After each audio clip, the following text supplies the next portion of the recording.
সোমাই ছাগলী চোৰক তাৰ এই লাঠিয়ে কোবাই কোবাই তাৰ কঁকাল ভাঙি বেকা কৰি পঠিয়াই।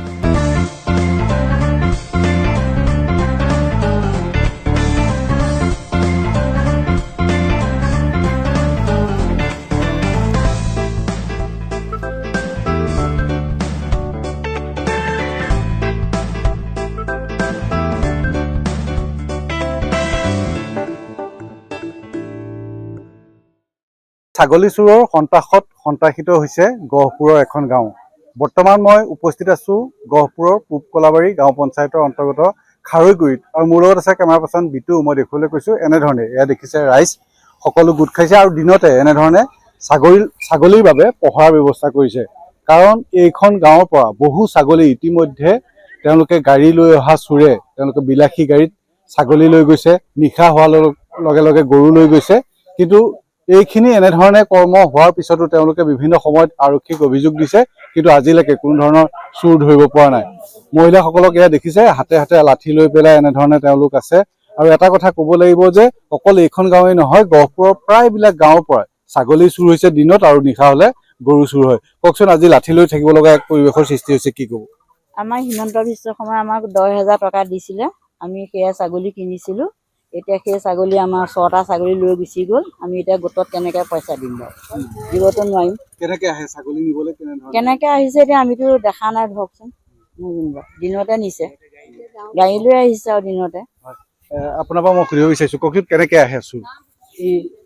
ৰাস্তাত আহি পেলাই গাড়ী আনি পেলাই ৰখাই পেলাই সিহঁতে পানী খোৱা ভাও ধৰে, পেচাব খোৱা ভাও ধৰে আৰু কিবা খোৱা ভাও ধৰে। ধৰি পেলাই ছাঁতে বহি থাকে। বহি থাকোঁতে ছাগলী শুই থাকে। শুই থাকোঁতে সিহঁতে কিবা স্প্ৰে আছে নেকি হাতত, স্প্ৰে মাৰি দিয়ে। এতিয়া মোৰ দুটা, এজনী মানে বিতল ছাগলী নিলে আৰু এটা ডাঙৰ মস্ত খাচী। তাৰপৰা পোৱালিটো সেই স্প্ৰে মাৰিছিলে। স্প্ৰে মাৰোঁতে তাই নিচা হৈ পৰি গ'ল। তাৰপৰা পাছদিনাখন 9টা বজাতহে তাই ছাগলী পোৱালিটো জ্ঞান আহিছে।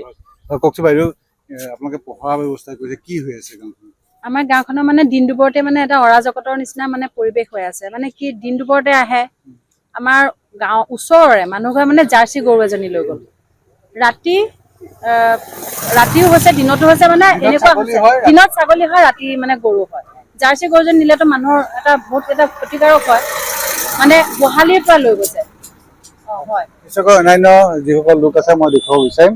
আৰু এয়া দেখিছে হাতে হাতে লাঠি লৈ আছে আৰু বিশেষকৈ খাৰৈগুৰি গাঁৱত এইসকল লোক তেওঁলোকৰ ছাগলী লৈ গৈছে, গৰু লৈ গৈছে।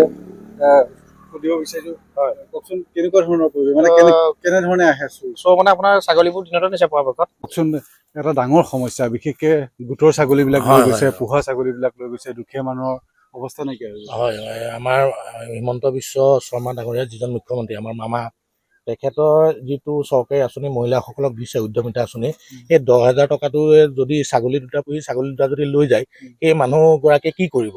কাৰণ সেইগৰাকীটো চলিবলৈ বেলেগ ব্যৱস্থা নাই।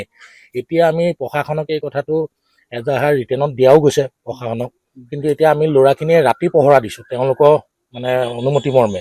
কিন্তু এতিয়া কথাটো হৈছে কি, দিনত ছাগলীখিনি চুৰ হৈছে।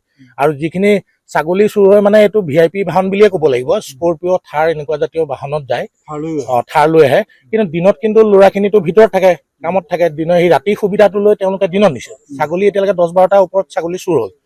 আৰু ইয়াৰ পিছতো ভয়ংকৰ, যদি প্ৰশাসনে কোনো ব্যৱস্থা নলয়, ভয়ংকৰ পৰিস্থিতি হ'বলৈ গৈ আছে। কাষৰ গাঁৱৰ পৰা গৰু হেৰাইছে, গৰু ছাগলী বহুত হেৰাইছে।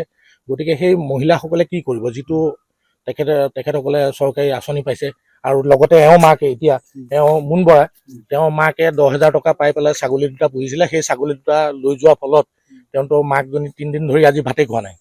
আমি দেখুৱালো আৰু এনেধৰণে সন্ত্ৰাসিত হৈ পৰিছে আৰু তেওঁলোকে আৰক্ষীৰ পৰা ইয়াৰ পৰিত্ৰাণ বিচাৰিছে।